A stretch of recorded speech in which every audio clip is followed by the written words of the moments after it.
Hello and welcome back to Retfurb. So on today's video I've got this Sega Saturn and I'm going to be doing a Fenrir mod.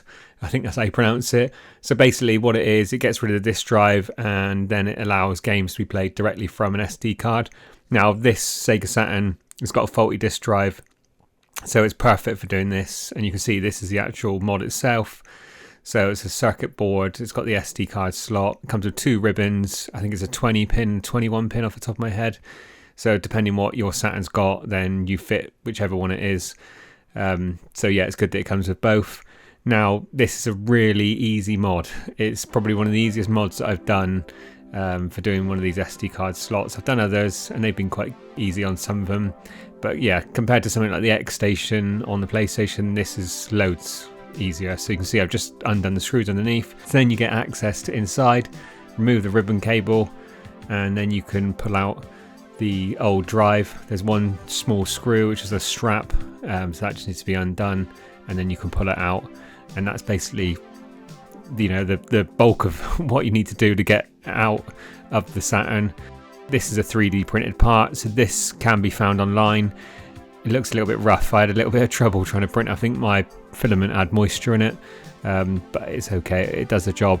So you can see here I'm just putting the Fenrir mod in. The plug goes back into it, and now I'm just checking which ribbon cable that I've got. So I've got the smaller of the two, which is a 20 pin, and just double checking, you know, that it's all okay. And then you can just simply push that into the board and then push it into the actual Fenrir mod board, and that is basically the bulk of what you need to do to this mod.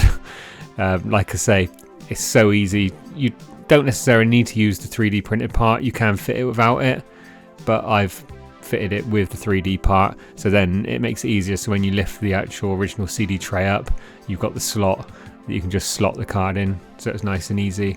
And I'll put a link in the description to the one that I use, so if anyone wants to do that. But like I say, you don't have to do it, but I just chose to do it at the same time as this. So now we can put it back together. So you can see there that it's slotted in nicely, nice and neat job. So then you can see it's got the access now for the SD card to go in. So now just put the screws back in underneath, and yeah, we're basically there.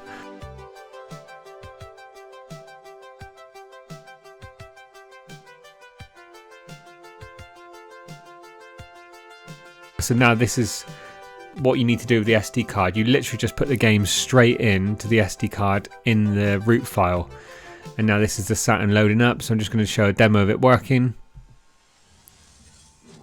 This is what you'll get to when you turn it on, almost as if you're loading the game up, and then you'll have a list of games. I think you can modify it so you can show cover art on it as well, but I haven't got into that yet. But I think you can do it. So this will show you the list of games. So we'll just go into one, which I'm going to choose NBA Jam, one of my all-time favorite games, and then we'll just load that up. You can see this is real-time loading times. I haven't sped it up or anything. I'm just showing how quick it is to load up. I'm not sure exactly how quick it is compared to a CD. The jittering you can see on the screen has nothing to do with the Saturn. It's the dodgy capture card that I've got. I say it on all my videos, whenever I capture a video, it's crap, but I just use it because it's cheap, and it's, you know, I don't do it a lot, so it's ideal just to give it a quick demo of it working. So you can see it's loaded into the game. So yeah, that's basically it. And there's nothing else to do. You just load the games on the SD card. You can add, you know, obviously as many as you want to put on there. I don't know what the maximum limit is for gigabytes for SD card, but I've got a 256 gigabyte on this, and everything I've put on there works absolutely fine. Music and everything seems to work all okay. I've not had any issues, so all good. If you've got any questions about the mod, or you want to know any further information, then please just give me a shout, leave a message on the comments, and I'll do my best to get back to you as soon as I can. Thanks for taking the time to watch the video. It's really appreciated. Please like and subscribe, and we'll see you in the next one.